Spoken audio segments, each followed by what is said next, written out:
Nous avons étudié déjà l'omniprésence, l'omniscience, et nous arrivons à l'omnipuissance. Nous allons lire dans Hébreux 4, 13, « Nulle créature n'est cachée devant lui, mais tout est à nu et à découvert aux yeux de celui à qui nous devons nous rendre compte. » Nous avions déjà lu cela en étudiant l'omniscience. Bien sûr, ces trois attributs, omniprésence, omniscience et omnipuissance, se tiennent. En réalité, on pourrait très bien les englober dans une seule et même étude. Et puis, lisons maintenant dans le psaume 33, verset 13, « L'Éternel regarde du haut des cieux, il voit tous les fils de l'homme, du lieu de sa demeure, il observe tous les habitants de la terre, lui qui forme leur cœur à tous, qui est attentif à toutes leurs actions. » Nous pouvons aussi lire Job 42, chapitre 42, verset 2. Job répondit à l'Éternel et dit, « Je reconnais que tu peux tout et que rien ne s'oppose à tes pensées. » Tu peux tout. Je reconnais que tu peux tout. Dans la Genèse, chapitre 18, verset 4, ce sont en somme des petits sondages que nous faisons là, mais bien des versets pourraient être alignés au compte de cette vérité de la toute-puissance de Dieu. Chapitre 18, verset 14, « Y a-t-il rien qui soit étonnant de la part de l'Éternel? Au temps fixé, je reviendrai vers toi à cette même époque, et Sarah aura un fils. » Y a-t-il quelque chose qui soit étonnant? On ne peut pas s'étonner des actions de l'Éternel, car il peut tout, comme nous l'avons lu. Et puis tout de même, un passage des Évangiles, vous voyez que dans toute l'Écriture, ces choses se trouvent affirmées. Matthieu 19 et verset 26, Jésus les regarda et leur dit, « Aux hommes, cela est impossible, mais à Dieu tout est possible. » Voilà donc établie la toute-puissance ou l'omnipuissance de Dieu. Alors maintenant, méditons sur cet attribut.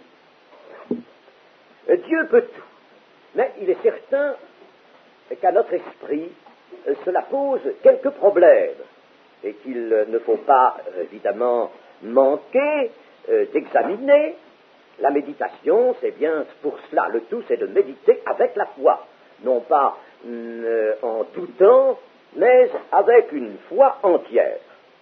Dieu peut tout, mais il n'use de cette puissance que selon la sagesse de toutes ses œuvres et selon son grand mobile qu'il se donne lui-même et qui est l'amour. L'unique grand mobile de Dieu pour ses œuvres, c'est l'amour.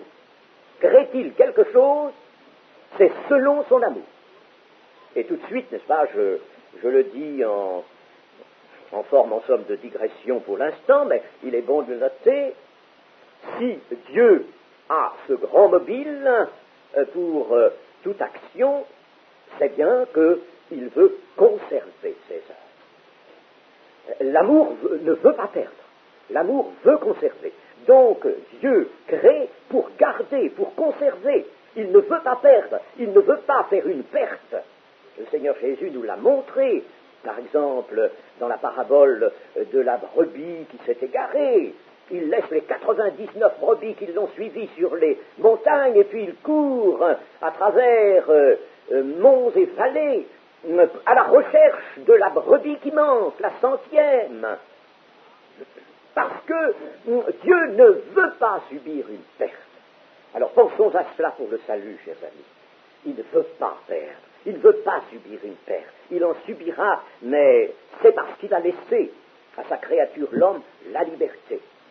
Seulement Dieu s'est employé par tous les moyens dont il dispose et qui sont immenses à solliciter l'homme pour que, par la foi, c'est-à-dire par un libre retour à lui, ils viennent pour recevoir la grâce du pardon des péchés, le salut et la vie éternelle. Dieu ne veut pas perdre. La toute-puissance de Dieu reste bien entendu infinie, c'est-à-dire illimitée, mais c'est dans son emploi, dans l'emploi de cette puissance, qu'elle se limite elle-même. Dieu conçoit librement ses desseins, dont rien ne peut a priori limiter l'ampleur, cependant que dans cette conception de ses desseins, eh bien, il y a toujours raison donnée à l'amour et à la sagesse.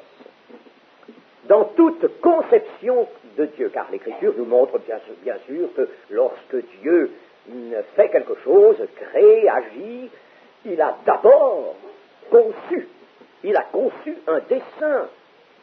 Et dans toute conception de Dieu prennent place des lois qu'il s'est données lui-même, des lois naturelles, en même temps que des lois spirituelles que Dieu a établies lui-même.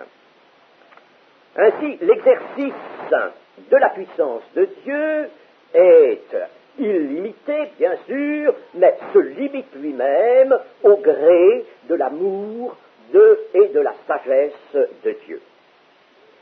L'exercice, notons-le bien, d'une puissance illimitée ne peut pas se faire dans le désordre, dans l'aventure, sans une réflexion préalable, sans un tracé préalable. Une puissance, n'est-ce pas, illimitée qui agirait dans l'aventure, qui agirait en somme, disons, dans l'anarchie, n'est-ce pas, parviendrait à la destruction de tout, au retour au néant, bien entendu. L'homme pécheur, il y a toujours une différence, n'est-ce pas, il faut la noter, entre Dieu et l'homme, bien sûr. L'homme pécheur, lui, lorsqu'il dispose d'une puissance de réalisation, lorsqu'il dispose d'un potentiel d'énergie toujours plus élevé, alors il met tout cela aussitôt en œuvre pour se donner, par exemple, un arsenal terrifiant, c'est ce que nous voyons maintenant.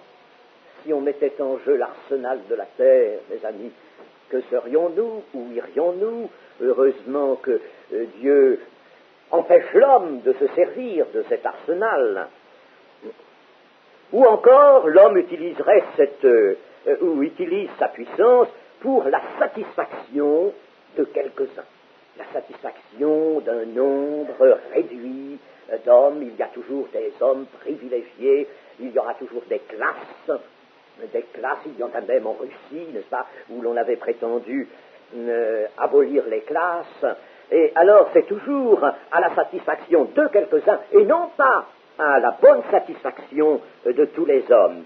Donc l'homme use de la puissance sans aucune sagesse. Et par conséquent, il détruit le cadre de son existence. C'est bien ce que nous voyons avec la pollution sous toutes ses formes, qui détruit le cadre de vie de l'homme. L'homme n'a pas de sagesse. Et l'on peut dire qu'il est dirigé, il est poussé essentiellement par des intentions de gain, des intentions de prééminence, des intentions de domination, et par conséquent en dehors de toute sagesse. Mais lorsque l'homme se soumet à la volonté de Dieu et se place en Jésus-Christ dans la communion du Père et du Fils, lorsqu'il devient un véritable enfant de Dieu, alors Jésus-Christ lui-même, c'est ça qui est intéressant et qu'il faut noter, Jésus-Christ lui-même lui dit, eh bien mon ami, à ce moment-là, la puissance illimitée de Dieu, on va te la confier. On va te la confier. Si tu es vraiment, tu vis dans la communion, et Jésus l'a dit en termes nets, si vous demeurez en moi, si mes paroles demeurent en vous, quelqu'un dont les paroles du Seigneur demeurent, ça veut dire, n'est-ce pas, que ce quelqu'un les connaît, les garde, les observe, il est dans la communion au Père et au Fils, il vit dans une relation vivante avec Dieu et avec Jésus-Christ. Alors, à ce moment-là, Jésus-Christ lui dit, eh bien, tu vois la puissance illimitée de Dieu, Dieu te la prête. En effet, il est dit, demandez ce que vous voudrez et cela vous sera accordé. Plus de limitations. Les limitations tombent. Parce que la sagesse est apparue alors là dans le cœur de l'homme. Bien sûr, le Saint-Esprit est au cœur de l'homme, la sagesse y est. Si Jésus-Christ y est, la sagesse y est. N'est-ce pas? Alors demandez ce que vous voudrez et cela vous sera accordé. Ou encore, ceci, une déclaration du Seigneur extraordinaire. Si vous aviez de la foi comme un grain de sénévé, alors, si vous aviez de la foi comme un grain de sénévé, vous garderiez les paroles, bien sûr, de votre maître pour vivre selon ces paroles, vivre selon l'esprit. Alors, à ce moment-là, si vous aviez de la foi comme un grain de sénévé, rien ne vous serait impossible. Alors que c'est à Dieu que rien n'est impossible. Eh bien, à vous aussi, rien ne vous serait impossible. Vous diriez à cette montagne, c'est une figure, bien sûr, ôte-toi de là et va te jeter dans la mer, et elle vous obéirait. Vous diriez à cet arbre, ce sycomore, va te planter dans le sable de la mer, il vous obéirait. Rien ne vous serait impossible. Vous voyez donc, n'est-ce pas, que quand la sagesse prend place, alors là, la puissance illimitée est à l'homme. Mais aujourd'hui, l'homme, bien sûr, qui demeure dans ses œuvres mauvaises, qui rejette Dieu, veut se donner, lui, une énergie sur le plan physique, matériel, il veut se donner toujours davantage d'énergie pour en faire davantage de dégâts. Voilà ce que nous dirons de la puissance, de la toute-puissance de Dieu. Et maintenant, nous allons en venir au troisième groupe des attributs de Dieu, ce troisième groupe étant sagesse, liberté, véracité de Dieu. Sagesse, liberté, véracité. Prenons d'abord la sagesse. Alors, elle nous est affirmée, bien sûr, dans d'assez nombreux textes. Nous en prendrons quelques-uns. Job 9, 4.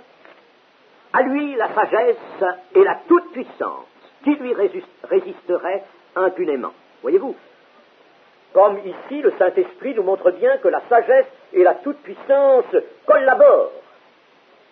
La toute-puissance, n'est-ce pas, ne s'exerce pas en méconnaissance de la sagesse, mais au contraire, ensemble. Ensemble. Alors, voici un verset. Prenons toujours Job, chapitre 12, verset 13. En Dieu réside la sagesse et la puissance. Le conseil et l'intelligence lui appartiennent. Ce qu'il renverse ne sera point rebâti. Ce qu'il enferme ne sera point délivré. Il retient les eaux et tout se dessèche, il les lâche et la terre en est dévastée, il possède la force et la prudence, il maîtrise celui qui s'égare ou fait égarer les autres, il emmène captifs les conseillers, il trouble la raison des juges. Et je m'arrête là. Nous pourrions se lire évidemment tout le passage qui continue dans le même sens.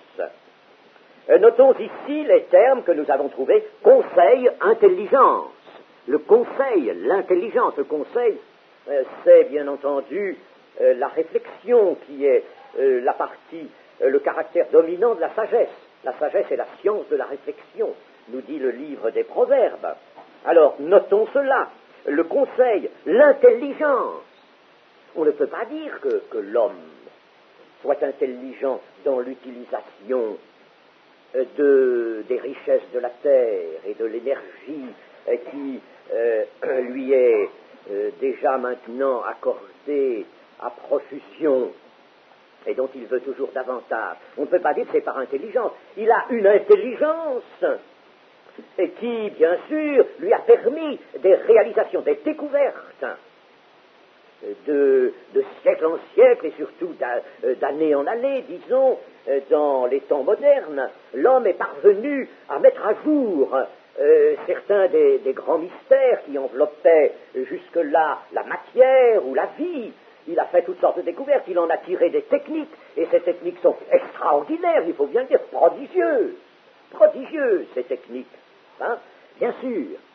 Mais on ne peut pas, là, c'est une forme d'intelligence. C'est l'intelligence en tant que faculté naturelle.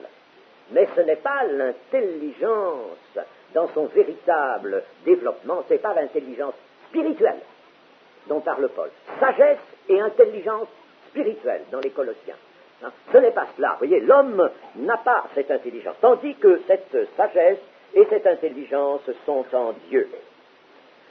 Toujours Job 28, chapitre 28 et verset 12. Mais la sagesse, où se trouve-t-elle? Où est la demeure de l'intelligence? L'homme n'en connaît point le prix. Elle ne se trouve pas dans la terre des vivants.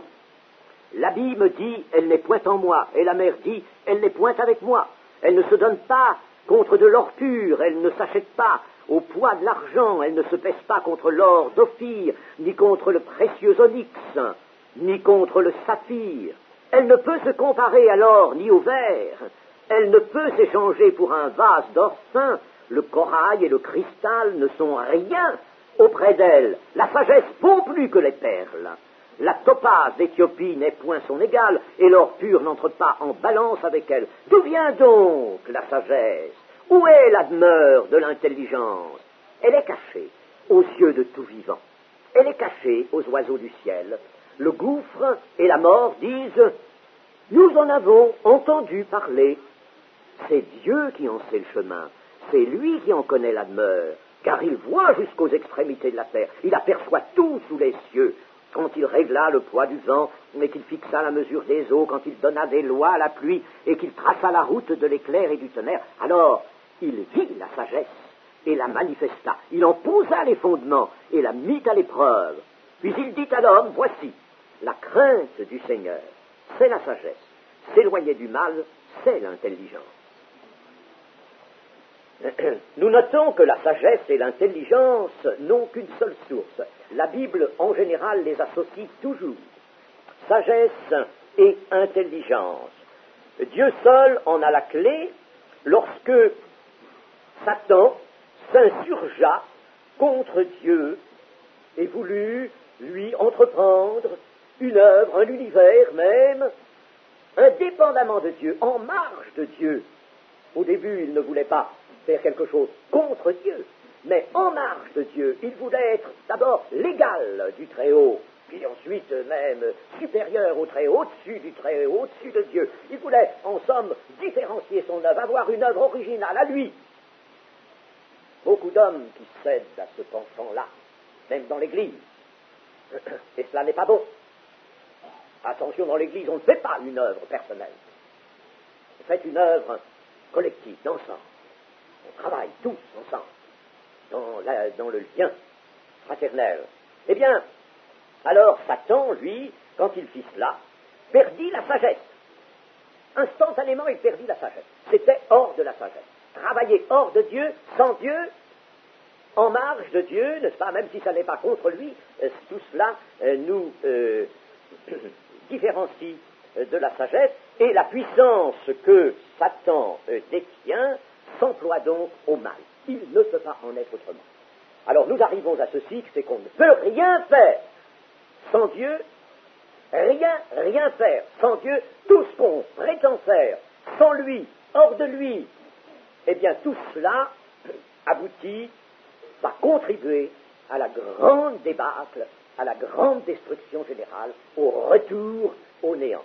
Ce que Dieu ne laissera pas faire, ses jugements interviendront avant. Il faut savoir ces choses. Et c'est absolu ce que je vous dis là. Il n'y a pas de moyen terme. C'est absolu. Nous lirons encore dans le psaume 104, verset 24. Que tes œuvres sont en grand nombre, ô Éternel, tu les as toutes faites avec sagesse. La terre est remplie de tes biens.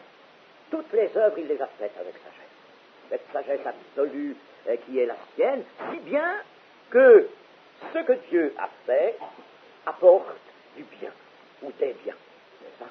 Eh bien. Et nous avons aussi Ésaïe 28. Il faut, vous savez, le plus largement possible consulter le Saint-Livre, si l'on veut s'instruire. Cela aussi vient de l'Éternel des armées. Admirable est son conseil et grande est sa sagesse. Admirable est son conseil, grande est sa sagesse. C'était Ésaïe 28-29. Romains 11-33. Alors le Nouveau Testament aussi. Ô profondeur de la richesse, de la sagesse et de la science de Dieu, que ses jugements sont insondables et ses voies incompréhensibles. C'est-à-dire, en somme, les moyens et les directions qu'empruntent les actes de Dieu, tout cela est incompréhensible, bien sûr, pour nous maintenant. Plus tard, nous connaîtrons comme nous sommes connus maintenant, comme nous avons été connus. Plus tard, nous connaîtrons. Plus tard, pour nous, Dieu sera clair, net, il n'y aura rien de caché en lui. Mais plus tard, quand nous serons auprès de lui, quand nous serons nous-mêmes dans l'état de perfection, il faut être dans cet état pour connaître Dieu. Alors, je ne vais pas plus loin, il y a d'autres passages aussi, mais cela nous suffit. Un homme, peut-on dire, peut devenir très savant, sans en être pour autant plus sage. Sans en être plus sage. Et il y a tout de même des hommes qui ont quelques raisons et qui ont disserté là-dessus, n'est-ce pas? Pendant un moment, on disait, oh, répandez l'instruction, on disait ça au XIXe siècle, répandez l'instruction partout, donnez de l'instruction, beaucoup d'instruction, et vous verrez, n'est-ce pas, que l'humanité deviendra sage. Depuis, on est bien revenu de cela. C'est pas l'instruction qui rend sage. Je dirais que dans certains moments, la grande culture rend fou. La grande culture égare. Et ceux qui nous égarent sont des grands intellectuels. Ah oui, ils sont des grands intellectuels, parce que tout sur la terre vient de l'idée. Alors ils sont très forts pour concevoir des idées et les répandre. Et des idées qui, chemin faisant, conduisent l'humanité au mal.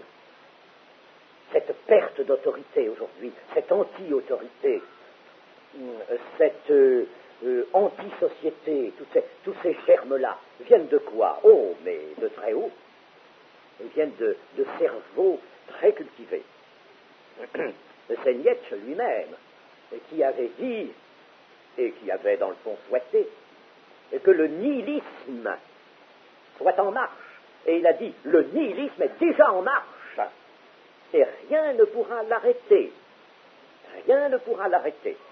Il reconnaissait, lui, Nietzsche, il reconnaissait la sainteté du Seigneur Jésus. Il avait lu les évangiles. Oh oui. Reconnaissait la sainteté de Jésus-Christ. Mais ça ne lui plaisait pas. Il la reconnaissait comme un fait. Et s'il n'aimait pas ça, préférait le nihilisme. Préférait de beaucoup cela. C'est quelque chose d'inimaginable, n'est-ce pas, que de constater que tant d'hommes parvenus à de hautes connaissances, ayant eu des dons naturels, ont nui terriblement à l'humanité en répandant sur elle toutes sortes d'idées et qui ont faussé la marche. L'homme n'est pas sage lorsqu'il utilise sa science et les possibilités qu'elle lui donne sans se soucier aucunement de la morale. Et c'est certains, après Einstein, certains savants ont senti à notre époque le grand besoin d'une remontée morale de l'humanité. Les connaissances acquises par l'humanité, malheureusement, ne sont pas associées avec un état moral de même niveau. Le monde qui dispose de la puissance des techniques les utilise sans aucune sagesse. Il fait passer les intérêts économiques avant le bien des hommes et avant leur sécurité. On le voit tous les jours. On le voit tous les jours. Il se console avec des statistiques. Oh, pas, comme on dit par exemple sur les routes, pas, eh bien, il y a une régression de 1,5%, de 1,8% sur le nombre des morts. Ça peut aller. Ça peut aller, n'est-ce pas? Moi, j'aime bien ce genre de consolation, hein? Ça peut aller, ça diminue, voyez-vous? Très bien, n'est-ce pas? Oh, frère Tati, comment voulez-vous que cela s'appelle sagesse? Nous arrivons maintenant à la liberté de Dieu. La liberté de Dieu est affirmée dans l'Écriture aussi, mais pas tellement par le moyen du mot liberté.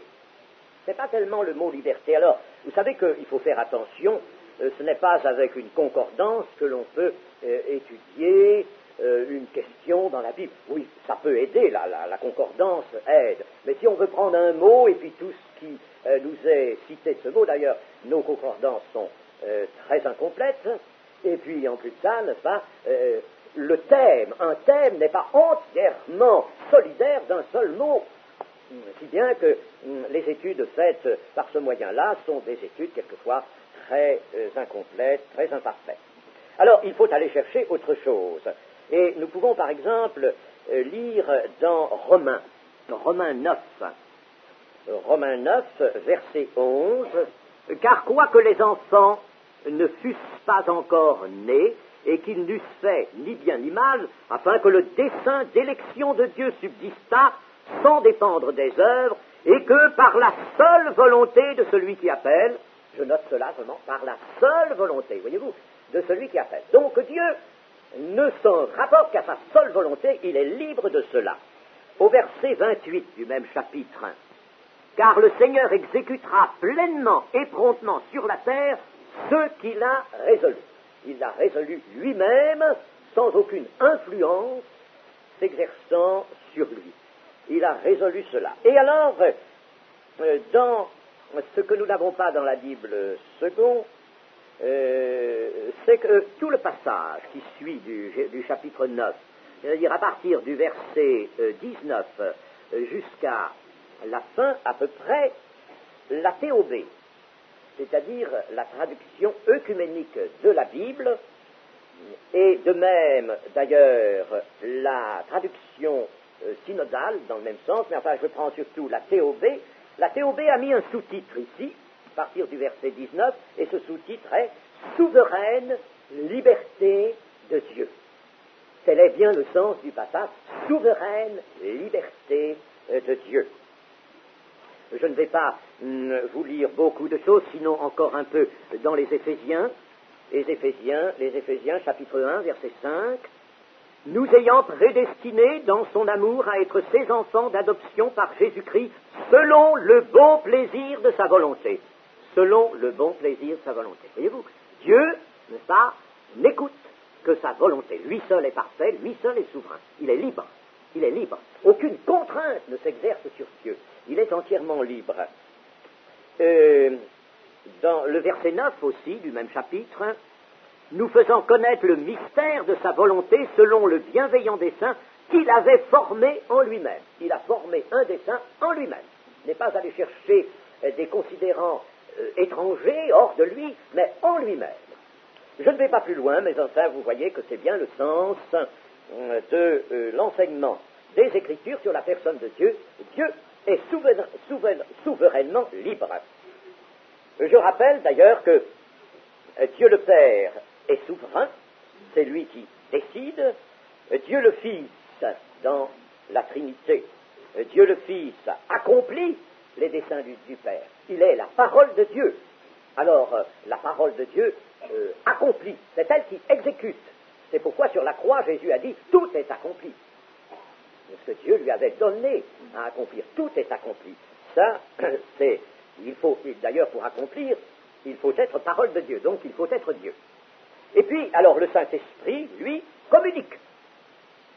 Il prend de ce qui est à Christ et nous l'annonce, et nous le donne, et nous l'apporte à chacun. Le Saint-Esprit, lui, communique.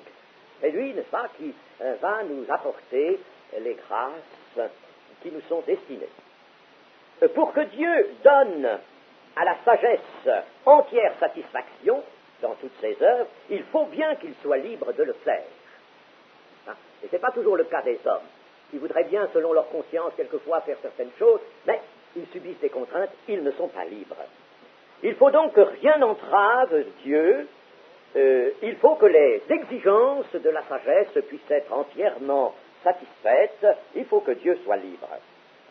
Les hommes qui sont au pouvoir, lorsque, en leur pensée et en leur conscience, une certaine ligne de conduite s'impose ou s'imposerait, alors il arrive souvent qu'ils ne soient pas libres de suivre cette voie. Et pourquoi?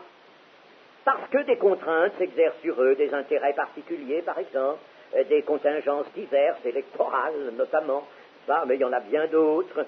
Alors, ils sont conduits à faire ce qui n'est pas selon leur cœur. Ils ne sont pas libres. Et nous savons que les plus grands hommes, les hommes au pouvoir, ne sont pas libres de faire ce qu'ils veulent. Quelquefois, ça vaut mieux qu'ils ne soient pas libres, mais dans bien des occasions, c'est évidemment dommage. Enfin, nous notons, n'est-ce pas, que l'homme, toujours cette comparaison entre l'homme et Dieu, l'homme n'est pas libre. Ainsi, la liberté divine est la faculté dont Dieu dispose de se déterminer lui-même comme il le veut, c'est-à-dire d'agir toujours et parfaitement dans le sens de l'amour et de la sagesse, dans le sens par conséquent du bien, sans avoir à connaître quelque contrainte qu'elle soit, sans avoir, n'est-ce pas, à se préoccuper de rien d'autre que cela. C'est pourquoi l'Écriture, voyez, qui nous enseigne en des termes précis, le libre conseil de son cœur, de sa volonté, librement. Dieu est donc libre à tous égards, totalement libre d'agir selon les pensées de son cœur, lesquelles sont toujours empreintes d'amour et de justice. Et c'est en raison même de cette liberté, que Dieu n'accorde aux hommes que certaines choses, que ce qui concourt à leur bien. Nous avons un passage de Romains 8 qui nous dit, n'est-ce pas, que pour ceux qui aiment Dieu, tout concourt à leur bien. Parce que Dieu fera concourir, même s'il doit les frapper en quelques moments, n'est-ce pas, c'est pour leur bien. N'est-ce pas? Alors que ceux-là se tiennent bien dans l'amour de Dieu, c'est là que tout vraiment autour d'eux et dans leur cadre de vie concourra à leur bien. Alors Dieu les laissera plutôt pâtir que, par exemple, de satisfaire à leurs désirs. Nous avons des désirs à courte vue. Nous avons des désirs qui ne tiennent pas compte de toutes sortes de sages considérants. Et il ne tient pas compte d'ailleurs de l'avenir. Nous n'avons pas de vue dans l'avenir autrement que par l'Écriture, que par le Saint-Esprit. Alors, par conséquent, n'est-ce pas, nos désirs ne sont pas toujours très bons. C'est pourquoi, lorsque nous demeurons vraiment en Jésus-Christ, demeurons en lui, demeurez en moi, maintenez-vous en moi, soyez dans la communion. Alors là, vraiment, vous aurez de saints désirs. Et vous pourrez demander tout ce que vous voudrez. Cela vous sera accordé. Et alors, je termine sur ce point de la liberté divine en rappelant que Dieu appelle l'homme lui-même à la liberté. Une loi de liberté, puis les Galates nous disent, vous avez été appelés à la liberté, c'est pour la liberté que Christ vous a affranchis. Pour la liberté, la loi de liberté, dit Jacques.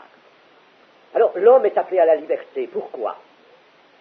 Je pense que vous le savez, je pense que vous y avez réfléchi. Eh bien, on peut répondre à cette question de la manière suivante. D'abord, parce que la foi doit être libre. L'amour aussi doit être libre. On ne peut pas aimer quand on est contraint. On n'aime pas sur commandement, n'est-ce pas? On n'aime pas quand on est poussé à le faire par quelqu'un. Il faut que ce soit libre. Alors donc, la foi elle-même demande à s'exercer dans la liberté. L'amour lui-même ne peut s'exercer que dans la liberté. Et puis notons enfin cette troisième réponse à cette question, pourquoi Dieu appelle-t-il l'homme à la liberté? Eh bien, parce que l'homme est appelé à la ressemblance de Dieu. Et comme Dieu est libre, il faut que l'homme, dans la ressemblance à Dieu, soit lui aussi libre. Et nous serons libres lorsque nous serons dans la perfection, parfaitement libres, et nous ne serons assujettis à la volonté de Dieu qu'à travers l'amour et par le moyen de l'amour uniquement. Dans la liberté. C'est grand ce que Dieu veut faire. On pourrait dire, à vue humaine, c'est risqué. Mais oui, mais Dieu encourt le risque, parce qu'il réussira dans ses desseins. Et nous arrivons maintenant au troisième attribut de ce groupe qui s'appelle la véracité de Dieu. Alors, cette véracité de Dieu, elle est, notre version seconde emploie le mot une fois dans Romains 15, verset 8. Je dis en effet que Christ a été serviteur des circoncis pour prouver la véracité de Dieu en confirmant les promesses faites au Père, pour prouver la véracité de Dieu. Et puis, nous avons différents passages, je ne vais pas m'y arrêter, mais enfin, Psaume 19, verset 10, Ésaïe 45, verset 19, Daniel 4, verset 37, et bien d'autres, l'évangile de Jean aussi. Bien les passages où disent « Dieu est vrai ». Sa parole est vraie, mais lui aussi est appelé vrai. Dieu est vrai. Puis, dans d'autres textes, nous avons Dieu et Jésus-Christ est appelé le véritable. Le véritable. Et puis, enfin, l'Esprit de Dieu, qui est personne divine, l'Esprit, n'est-ce pas, personne divine, est appelé 3 fois dans l'évangile de Jean l'Esprit de vérité. L'Esprit de vérité. Alors, ces passages, nous n'avons pas le temps de les voir maintenant, mais prenons acte de cela. Le Dieu est vrai, il est le véritable, il est l'Esprit de vérité. La vérité, qu'est-ce que c'est? Eh bien, la vérité prend dans la Bible un sens absolu qui ne devrait pas nous échapper. Un sens absolu.